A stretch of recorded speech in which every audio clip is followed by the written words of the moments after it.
नमस्कार बंधुरा स्वादे गंधे भरपूर सबाइके स्वागत। सानडे इवनिंगे क्रिकेट खेला बा मुभि देखते देखते किछु स्नैक्स खेते इচ্ছে करले सहजेई फ्रिजे थाका किछु जिनिस दिएई तैरी करे निते पारेन এই রেসিপিটা কোনো রকম ঝঞ্ঝাট ছাড়াই।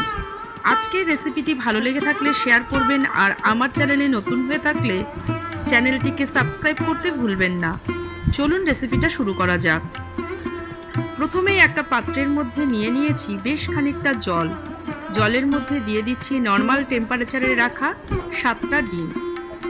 আমি এখানে 7টা ডিম নিয়েছি, আপনারা আপনাদের প্রয়োজন মতো নেবেন। এবার গ্যাসের ফ্লেমটা অন করে দিয়ে ডিমের মধ্যে দিয়ে দিচ্ছি হাফ চামচ লবণ আর হাফ চামচ মতো ভিনেগার। ভিনেগার আর লবণ দিয়ে ডিম সেদ্ধ করলে ডিমগুলো সেদ্ধ হওয়ার সময় কখনোই ফেটে যাবে না। অনেক সময় হয় না ডিম সেদ্ধ করতে গেলে কয়েকটা ডিম একটু ফেটে যায়। গ্যাসের ফ্লেমটা মিডিয়ামে রেখে ডিমগুলো 10 থেকে 12 মিনিট সেদ্ধ করে নেব। ডিমগুলো সেদ্ধ হয়ে গিয়েছে। এবার একটা অন্য পাত্রের মধ্যে নিয়ে নিয়েছি বেশ খানিকটা ঠান্ডা জল। সেদ্ধ ডিমগুলো এক এক করে ঠান্ডা জলের মধ্যে দিয়ে দেব। এতে ডিমের কুকিং প্রসেসটা বন্ধ হয়ে গিয়ে ডিমগুলো শক্ত হয়ে যাবে ও ডিমের খোলাগুলো সহজেই ছাড়িয়ে নেওয়া যাবে।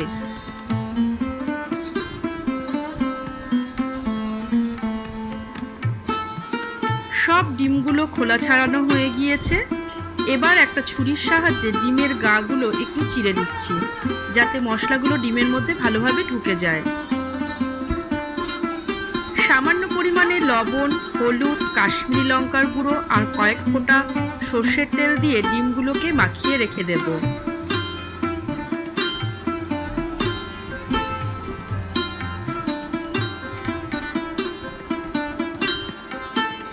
এবার এখানে নিয়েছি কয়েকটা আদার টুকরো, 10-12 কোয়া রসুন আর 4টে কাঁচা লঙ্কা।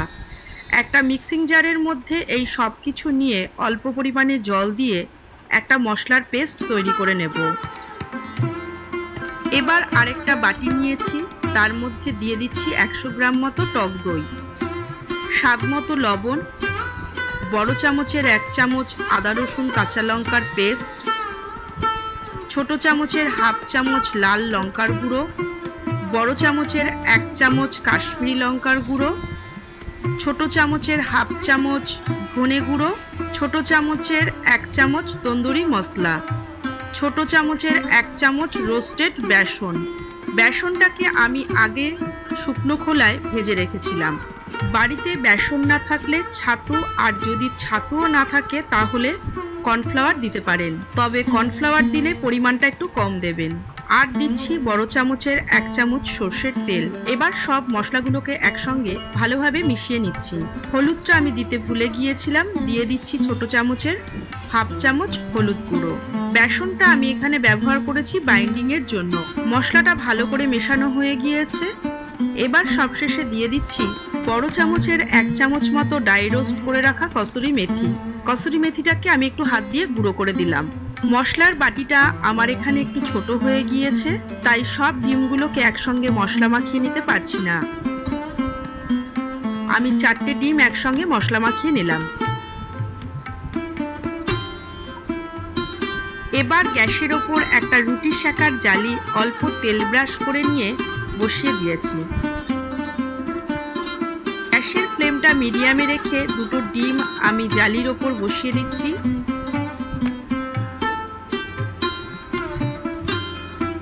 ডিমের একটা দিক রোস্ট করা হয়ে গিয়েছে। এবার একটা টঙের সাহায্যে আমি ডিমটাকে উল্টে অপর দিকটাও ঠিক একইভাবে রোস্ট করে নেব। এখানে দুটো চিজ স্লাইস নিয়েছি, একটা স্লাইসকে লম্বা টুকরো করে কেটে নিচ্ছি। ডিম দুটো রোস্ট করা হয়ে গিয়েছে। এবার চিজের স্লাইসগুলো ডিমের ওপর বসিয়ে দিয়ে যতক্ষণ না চিজগুলো গলে যাচ্ছে অপেক্ষা করব। এই ডিম দুটো রোস্ট করা হয়ে গিয়েছে, এবার নামিয়ে নিচ্ছি। এইভাবে আমি বাকি ডিমগুলো রোস্ট করে নেব। সার্ভিং প্লেটের ওপর ডিমগুলোকে বসিয়ে দিয়ে একটা ছুরির সাহায্যে ডিমগুলোর ওপর একটু কাট লাগিয়ে দিচ্ছি।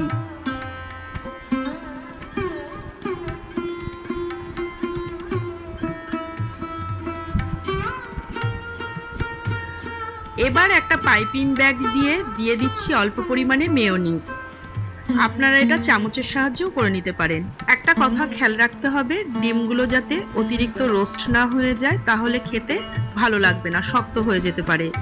আমার একটা ডিম রোস্ট হতে 1 থেকে 1.5 মিনিট সময় লেগেছে।